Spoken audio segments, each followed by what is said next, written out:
आपल्या गुरुवर जीवापाड प्रेम करणारी, ज्यांच्या सहवासात मनुष्य जन्माचे सार्थक, आपल्या सामर्थ्याची अखंडपणे भक्तांना अनुभूती देणारे असे हे कृपाळू ब्रह्मनिष्ठ आदमापूरचे देवावतारी संत सद्गुरू बाळूमामा, तर यांचे काही चमत्कार आज आपण जाणून घेणार आहोत. नमस्कार मंडळी, मी संजय किल्लेदार. मित्रांनो, 1937 सालची ही घटना आहे. मामा परत त्यांचे काही सहकारी तसेच जयराम पाटील ही सर्व मंडळी पंढरपूरला पांडुरंगाच्या दर्शनाला गेली होती. तिथे गेल्यानंतर त्यांनी यथासांग चंद्रभागेमध्ये स्नान केलं. त्यानंतर पांडुरंगाचं दर्शन घेतलं. पांडुरंगाला अभिषेकही घातला.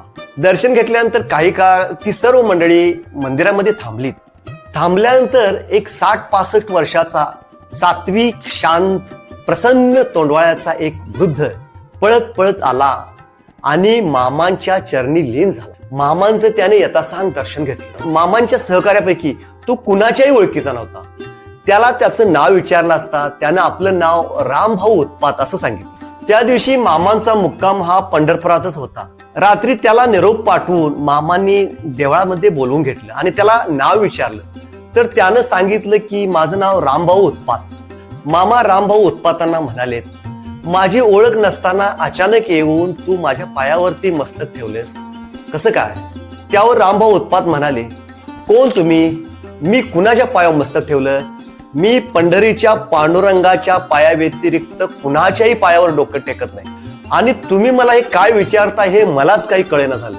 मी तर तुम्हाला प्रथमच पाहतो, असं रामभाऊ उत्पात मामांना म्हणतात. खुद्द रामभाऊ उत्पाताच्या तोंडचं हे बोलणं ऐकून मामा व मामांच्या सहकाऱ्यांना आश्चर्याचा धक्का बसला. कारण रामभाऊ उत्पातांच्या रूपात प्रत्यक्ष पांडुरंगानं मामांचं दर्शन घेतलं. हे सर्वांना कळून चुकलं.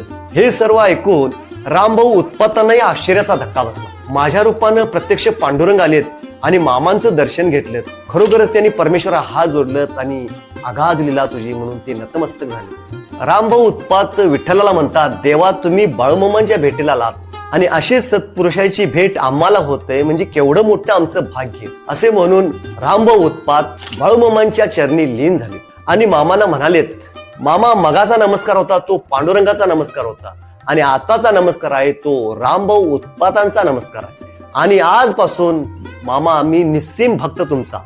आणि मामा किती महान योग्यतेचे सत्पुरुष आहेत हे क्षणभर सर्वांच्याच लक्षात आले. या प्रसंगानंतर रामभाऊ उत्पातांची मामावर प्रचंड श्रद्धा निर्माण झाली आणि दरवर्षी ते बाळूमामांच्या भंडाऱ्याला आवर्जून उपस्थित राहायचे. जवळजवळ 6 वर्ष त्याने बाळूमामांची सेवा केली. त्यानंतर त्यांचा मुलगा दगडू उत्पात याने काही वर्ष बाळूमामांच्या भंडाऱ्याला उपस्थिती दाखवली. तर अशी ही मामांची किमया.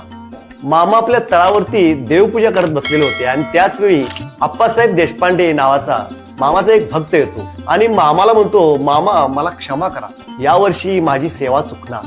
कारण तो तापानं फणफणत असतो आणि त्यातून त्याला बरं वाटेल असं काही वाटत नव्हतं. त्यावर मामा म्हणतात, काय रे देशपांड्या, आणि काय रे झालं तुला?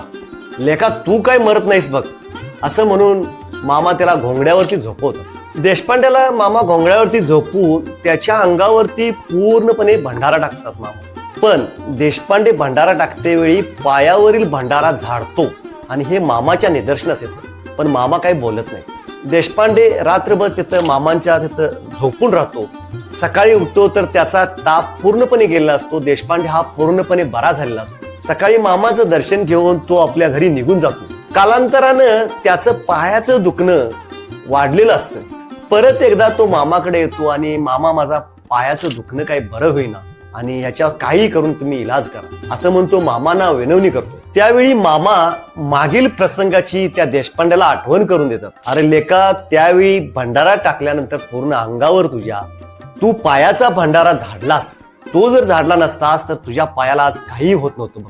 देशपांड्याला आपली चूक कळली, परंतु वेळ निघून गेली आणि मामाने सांगितलं की देशपांड्या, तुला हा त्रास तुला जन्मभराचा लागला, त्याला आता काही पर्याय नाही. तर अशा पद्धतीनं भंडाऱ्याचा अवमान केल्यामुळं त्यावेळी देशपांड्याला त्याची शिक्षा मिळाली. एकदा झाडाखाली मामा बसलेले असतात आणि त्याच वेळी मामांचे भक्तगण मामांचा जय जयकार करत मामांजवळ येतात. मामांचं यथासांग दर्शन घेतात. तर मामा त्यांना म्हणतात, एवढ्या जण तुम्ही आलायचा तर आता जेवूनच जावा. सर्व भक्तांना आश्चर्य वाटते, इथं तर जेवणाचं काहीच नाही आणि मामा जेवून जावा कसं म्हणतात. त्यातील एक भक्तगण मामांच्याकडे गाराणे घालतो, मामा माझी बायको आजारी आहे आणि तिला भरपूर उपचार केले परंतु काही गुण येईना आला, असं म्हणून तो मामाकडे आपलं गाराणं मांडतो. मामा त्या भक्ताकडे बघून हसतात आणि ज्या भक्ताची बायको आजारी असती तीच साक्षात तिथं हजर असती जेवण घेऊन. लगबगीनं भक्त तो आपल्या बायकोजवळ जातो आणि बायकोला विचारतो, तुझ्यासाठी तर मी बाळूमामाकडे आलो आणि तू इथं कशी काय आणि एवढी बरी कशी झालीस? ती बायको बोलते की सकाळपासूनच मला एकदम बरं वाटू लागलं आहे आणि तुम्ही मामांच्याकडे गेलाय आणि सकाळची न्याहारीची वेळ आहे म्हणून मी जेवण घेऊन इकडे आले. त्या दाम्पत्याला आश्चर्य वाटते कारण याच्या पाठीमागं करता करविता मामाच आहे हे ते जाणतात.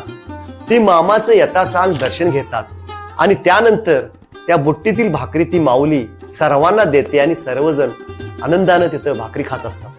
भाकरी खात असताना परत अचानक अनेक दोन भक्त येतात, मामांचं दर्शन घेतात आणि मामा त्यांना भाकरी खाण्याची विनंती करतात.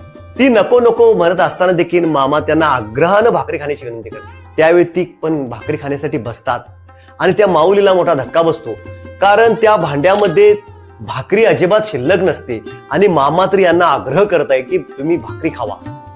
आता काय करावं हे त्या माऊलीला समजत नाही, परंतु त्या रिकाम्या भांड्यातून मामा हात घालतात आणि भाकरी काढतात आणि ती भाकरी त्या दोन भक्तांना देतात.